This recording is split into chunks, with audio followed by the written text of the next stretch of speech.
Magandang tanghali po sa inyong lahat and welcome sa ating Samahang Mondo Facebook community.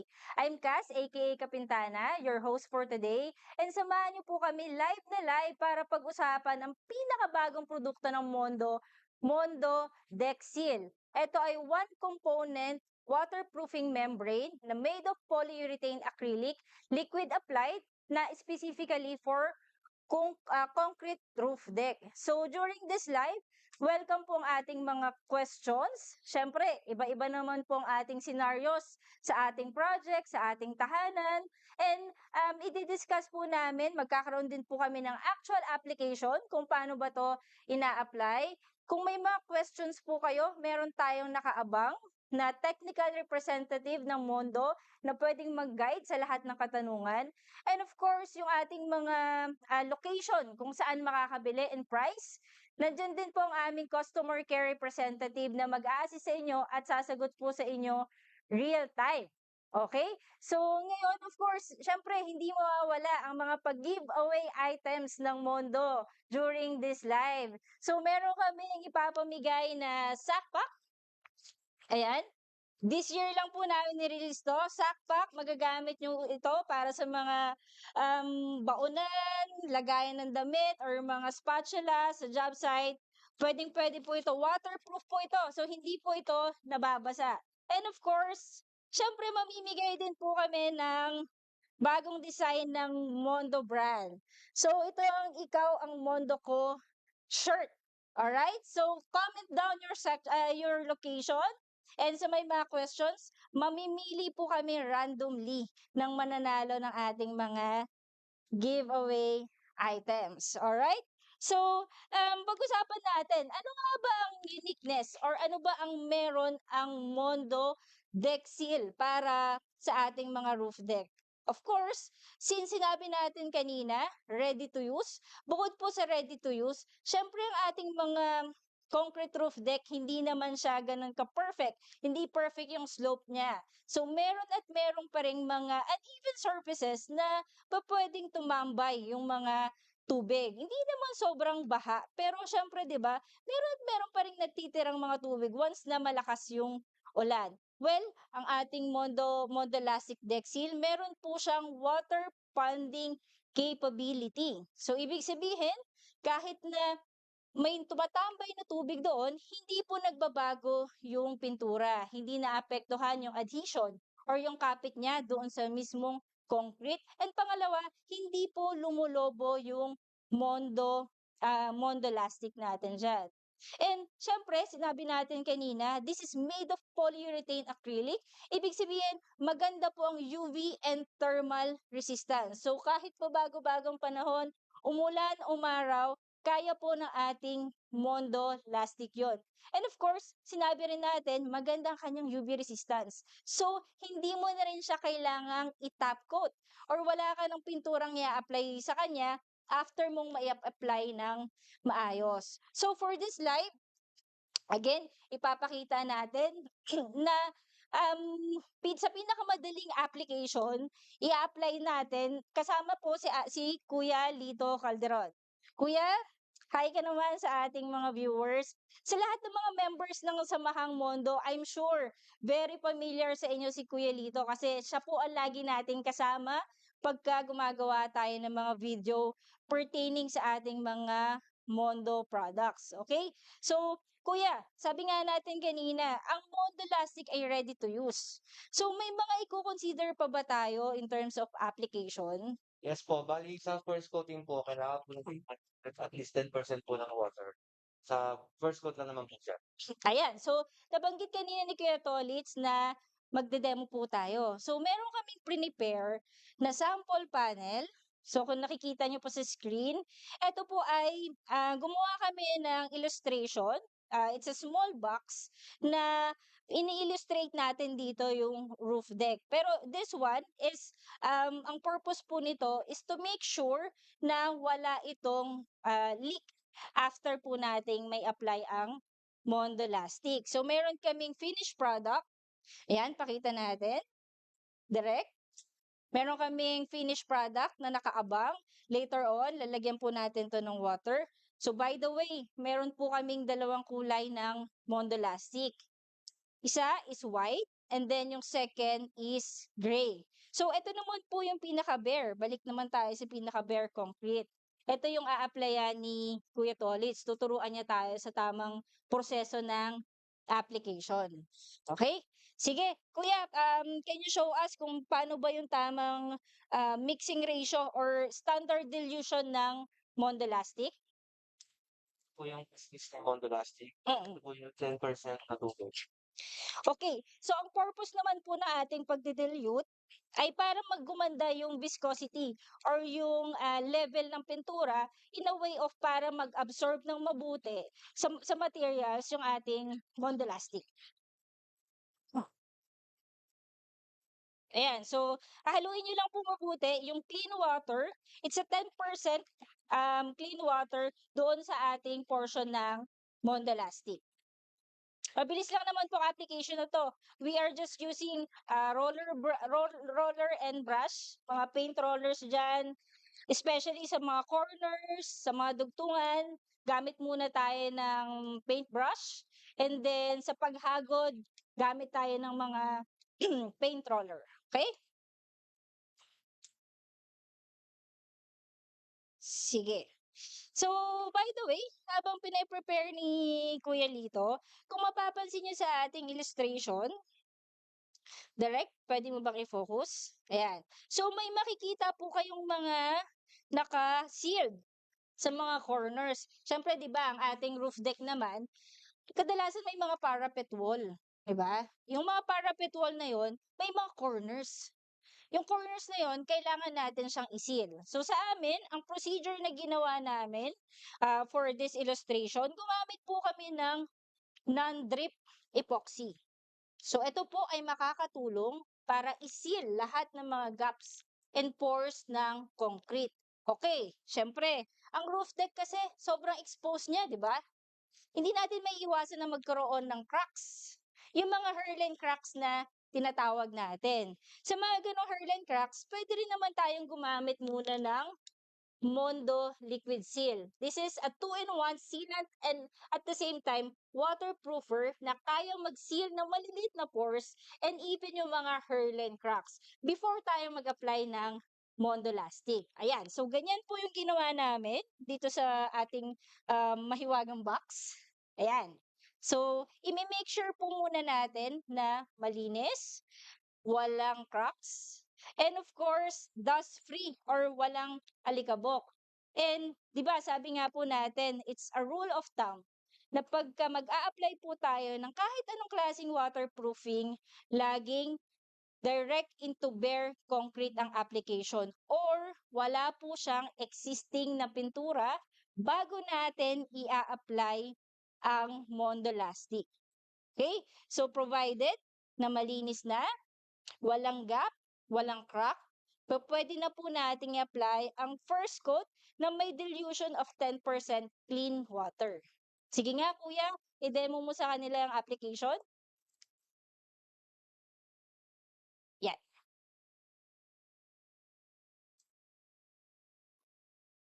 So, by the way, habang ina-apply ni Kuya Tolits ang ating Mondolastic, nakafocus ba direct?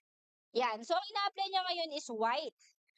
Alright? Ang another feature ng Mondolastic, meron po itong solar reflectant or solar reflective. Ang mga light colors po kasi, katulad ng white and mga grays, siya po yung pinakamataas na SRI or yung tinatawag nating solar reflective index. Yan po yung hindi nag-a-absorb yung solar light o yung sinag ng araw doon sa mismong kulay ng pintura. In that way, hindi po nag-a-absorb yung init. So, makakatulong po yan para hindi rin sobrang init yung singaw ng araw doon sa loob ng bahay ninyo. In that way, nakakatulong siya sa energy cost savings. So, isa po yan sa another feature ng aming Mondolastic. So, baka may magtatanong din po sa inyo, wala pong amoy ang Mondolastic. Water-based po ito. Ayan, so kung kanina hinaluan ni Kuya Tolis ng clean water, yun din po ang panglinis ninyo, wala pong bad odor ang ating Mondolastic. Alright? Again, this is a polyurethane acrylic. Wala na po kayong kailangang problemahin na top coat. Hindi nyo na rin po siya kailangan takpan pa. Kasi kayang-kaya niya pong i-resist yung mga iba't ibang klaseng weather conditions. Like init, lamig, wala pong magiging problem. Okay? Yan. So, ipakita pala natin, kuya, ang sample ng aming light gray. Nakikita ba direct? Yan. So, ang system po ng ating Mondolastic is 3 coats. Dapat po talaga 3 coats para makapal. Since it's a paint type, mabilis lang naman po siya i-apply. Kaya pwedeng-pwede siya by roller. Ang in-between coating po natin or pagpapatuyo dito is 2 to 4 hours depende sa weather conditions. Alright? So ito yung gray. Ayan yung ina-apply ni Kuya na white. Meron pong isang question. Sige, habang nag-a-apply si Kuya. Hi, ma'am. After po patungan ng Mondolastic deck seal, pwede po bang patungan ng tiles? Magiging okay po ba ang kapit ng tiles? Well, sir, actually, pwedeng, sinasabi nga po natin kanina, maganda ang UV and thermal resistance ng ating Mondo. Hindi niyo na po, sir, kailangan lagyan ng tiles. Kasi seamless naman po ito. Seamless ang finish ng ating Mondolastic. Pwede po siyang apakan, sir. Walang problema kahit na apakan niyo ang ating Mondolastic, provided na tama po ang curing time na gagawin. Sabi po natin, ang interval coating or drying time is 2 to 4 hours. And then after the 3 coatings, yung tinatawag nating curing time, nasa around 3 to 5 days na hindi mo na aapakan. Then good to go na pong ating Mondolastic. Alright, so ayan. Ito na po ang ating first coating ng Mondolastic.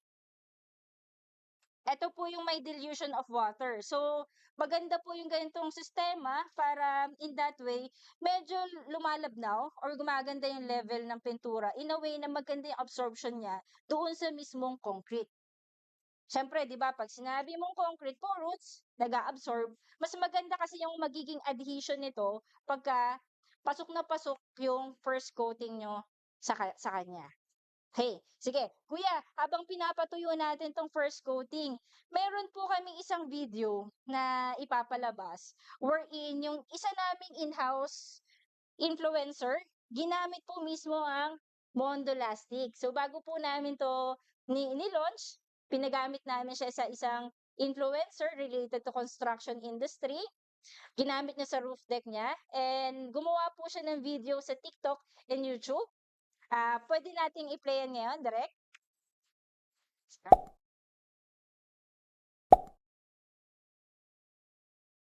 Mga pre, kumusta? Ano nang ginagawa nyo? Ito nga pala ang roof deck namin.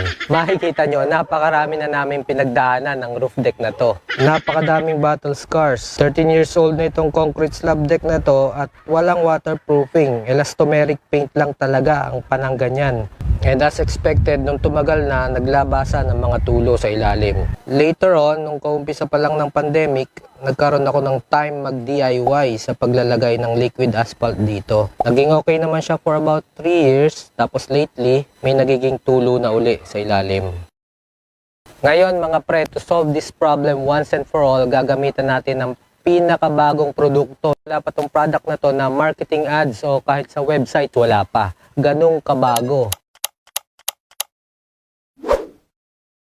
Ito mga pre, ang Mondolastic 900 Deck Seal from Mondo. Hindi ko to i-DIY ngayon mga pre. Honestly, hindi ko pa alam kung paano to i-apply kasi nga bago pa. Okay, from existing conditions ng roof deck namin, kakaskasin muna lahat ng mga loose paint and asphalt and then lilinisin. Remember na napakahalaga ng proper substrate preparations sa anumang gagawin mo sa deck o kahit sa walls. Kaya wag mong shortcutin ito. Kahit nakalimitan ay ito ang pinakamatagal gawin na part. Yun mga pre, tapos na sila sa substrate preparations. Nalinis na din yan.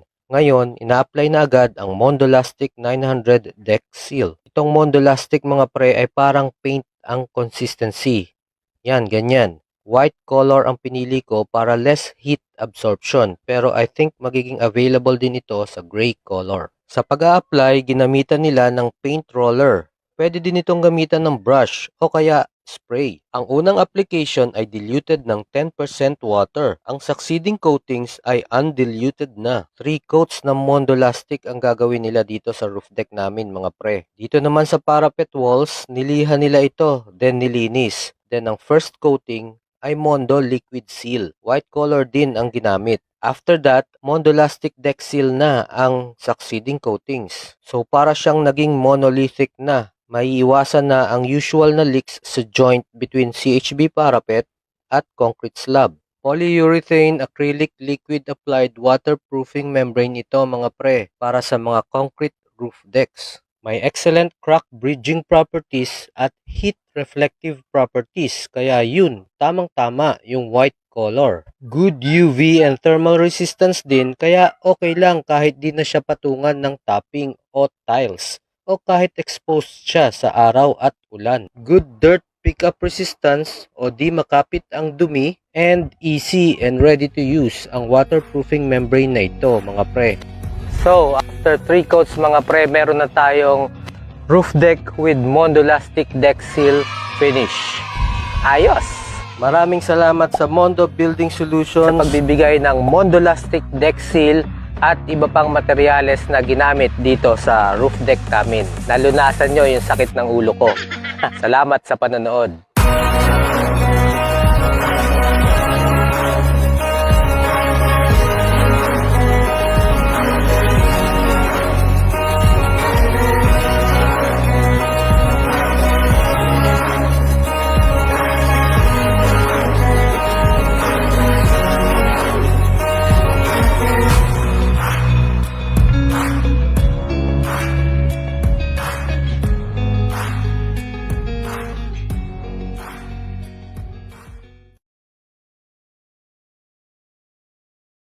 Ayan. So again, maganda na yung roof deck ni Sir Gawin It Yourself.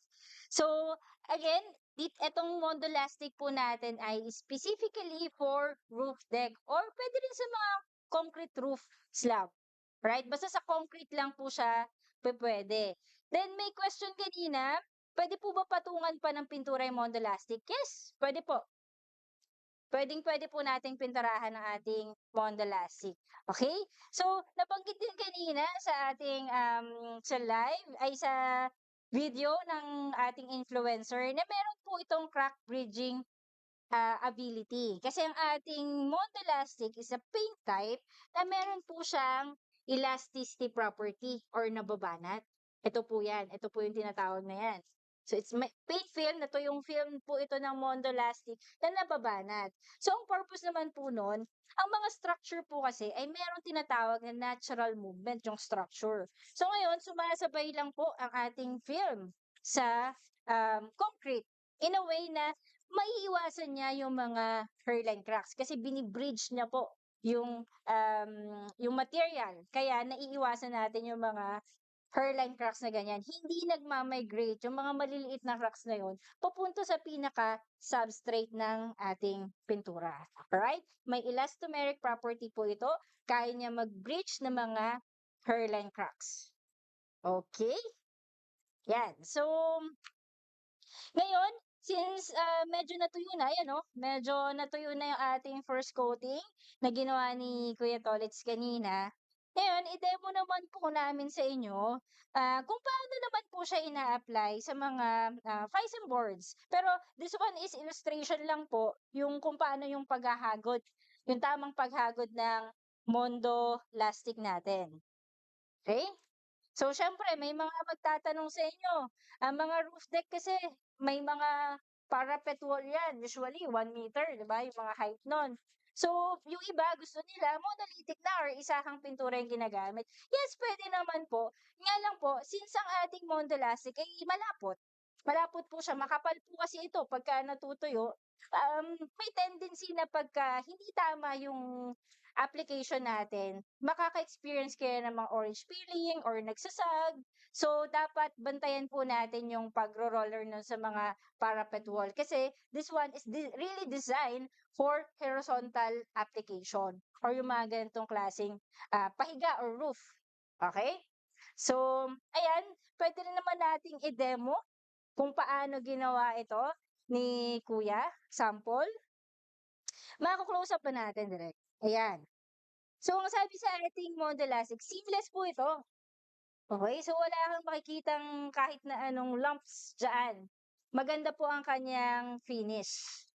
Again, this is a solar reflectant paint na makakatulong para hindi mag-absorb yung sinag ng araw sa kanya, makakatulong din para makatipid. For example, syempre, sa loob ng ating tahanan, pag sobrang init, may tendency na tinataasan mo yung, ay binababaan mo yung temperature ng aircon. Diba? Kung komportable ka na hindi masyadong sumisingaw yung init na nanggagaling sa roof deck mo, ang tendency nun, hindi na pipilitan or hindi napupush masyado yung aircon natin. That way, makakatipid tayo somehow sa electricity. Okay? Sige, kuya, sample mo nga kung paano ina-applyan sa ganyang material.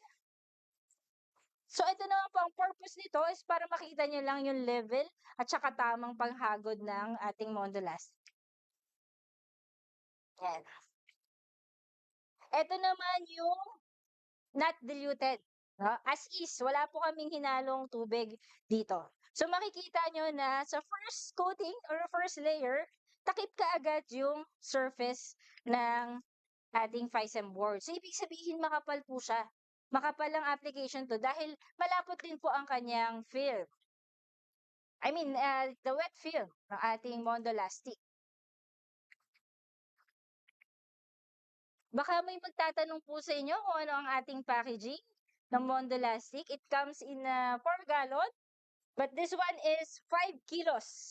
5 kilos po ang weight ng ating 1 galon ng Mondolastic. So, white and gray po ang available color namin.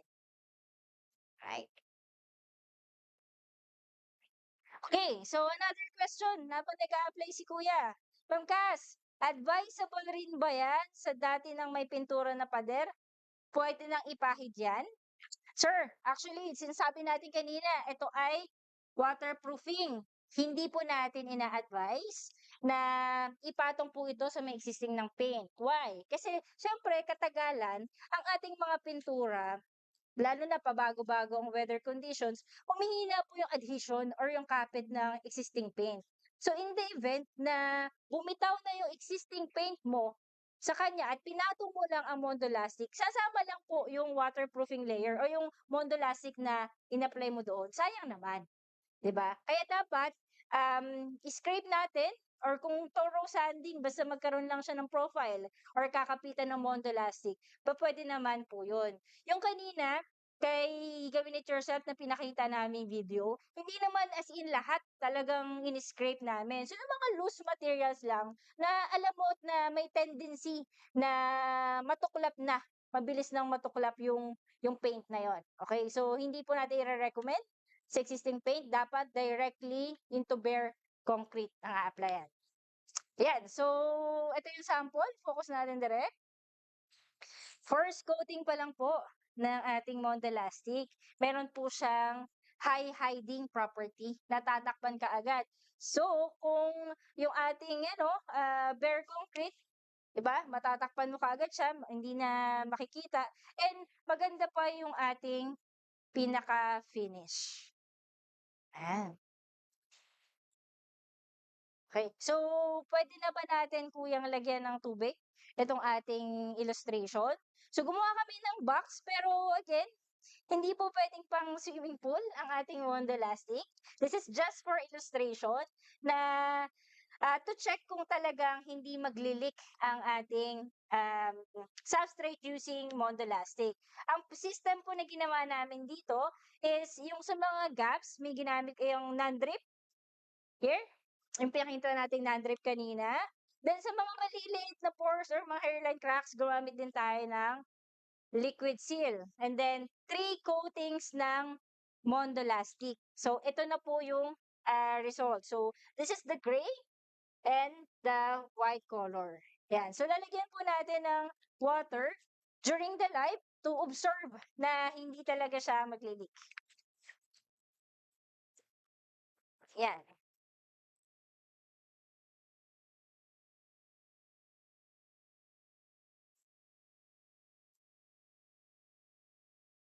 Ayan. So, isa pa daw. Dagdagan pa natin ng tubig. Nice. Okay. So, again, ang ating Modulastic ay may dirt pickup resistance. Hindi po ito madumihin. Siyempre, di ba, ang roof deck, sinasalo niya lahat ng alikabok, lahat ng dumi. Well, pwede po nating linisan anytime ang Mondolastic na hindi po naapektuhan ang finish. So, meron po siyang dirt pickup resistance. Hindi po nagbabago and hindi po nagdi-deteriorate agad-agad ang ating Mondolastic. Right? Okay. So, another na kailangan nating i-consider sa pag-a-apply ng Mondolastic, meron din kami ditong small box. Ayan. So, ang purpose naman nito is just to illustrate kung paano ba nilalagyan yung mga singit-singit o mga corners ng mga parapet wall o pinaka-corners ng roof deck natin. So, kami, gumagamit lang kami na paintbrush para lang to make sure na sumiksik yung pinaka paint na ilalagay natin dito. Okay?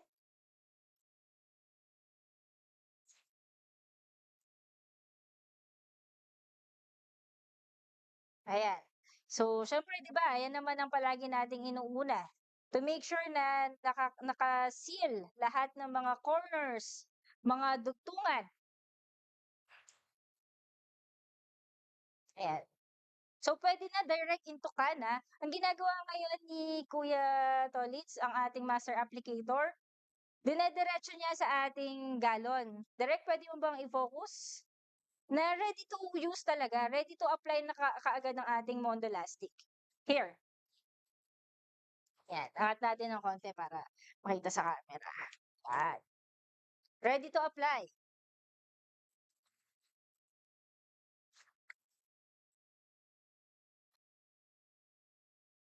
Yan. So, patutuyin lang to. Pagka mga ganitong instances, medyo makapal-kapal ng konti, make sure lang natin na tuyo bago natin patungan ng another layer or another coating ng Mondolastic.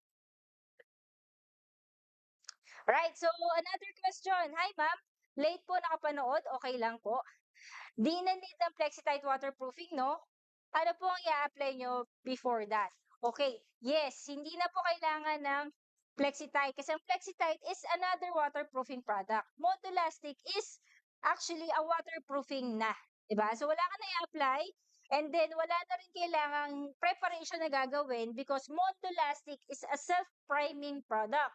So, kanina yung ginawa ni Kuya na nag-dilute lang siya ng 10% of water sa mismong Mondolastic. Yun na po ang pinaka-primer natin gagamitin. Wala ka nang i-consider, ma'am. So, ito na pinaka-bibilin mo. Itong product na itong bibilin mo, siya na yung primer, siya na rin po yung top coat. Kasi nga, meron siyang magandang UV resistance and thermal resistance na kayang i-resist yung iba't ibang klase ng panahon, umulan, umaraw, hindi mo na kailangang i-top coat kasi nandun na mismo yung protection sa Modulastic. So, isang product na lang ang bibilin mo, no need for primer, no need for another top coat. Right? Sige. So, again, balikan natin ang ating box. Ayan.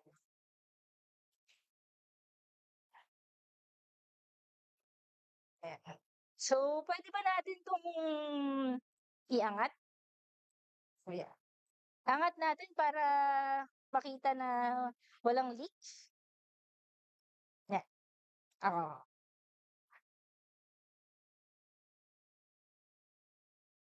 Oops, dadan. Yan. So, inangat po natin yung box. Para ma-check natin kung may nagli-leak. Ang ginamit po namin dito or ang nilagay namin is 3 coatings ng Mondo Lastic. So with the proper application, proper drying time, and proper curing time ng Mondo Lastic, siguradong selyadong ating mga roof deck. So habang hindi pa tag-ulan, subukan nyo na po itong ating Mondo Lastic. So, pakita natin ulit yung mga finish. Meron tayong white, meron tayong gray. Ayan. So again, 3 coatings po ang application na gagawin natin. Specifically for roof deck, ang ating Mondo Lastic Deck Seal, wala po itong amoy, made of polyurethane acrylic, kaya no need for top coat. Maganda pong UV and thermal resistance. So, I think that would be all for this session. Sa ibang katanungan, pwede po kayong mag-reach out sa aming Mondo Philippines. It's the page of our Mondo. Nandoon po ang mga update at mga video pertaining to this product. And of course, yung iba nating produkto under Mondo Philippines. Katulad po nitong ating liquid seal.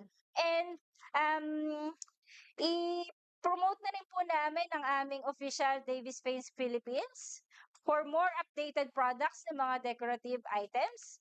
And yung ating Davis Paints Group, wherein nandoon po yung ating mga pintor na nagbe-brainstorm or nagbabatuhan ng mga opinion, tips, recommendation para sa tamang pagpipintura. And i-follow nyo na rin po ang aking official page, Kapintana, in Facebook and TikTok. Nandoon din po ako to promote yung mga new products ng ating Mondo line.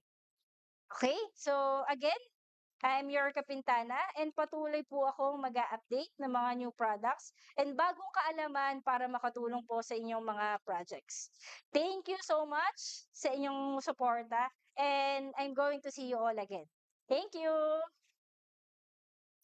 Mondo, world-class building solutions. Building a world of possibilities. For more information, visit our website on www.mondo.ph. Brought to you by Davis Paints.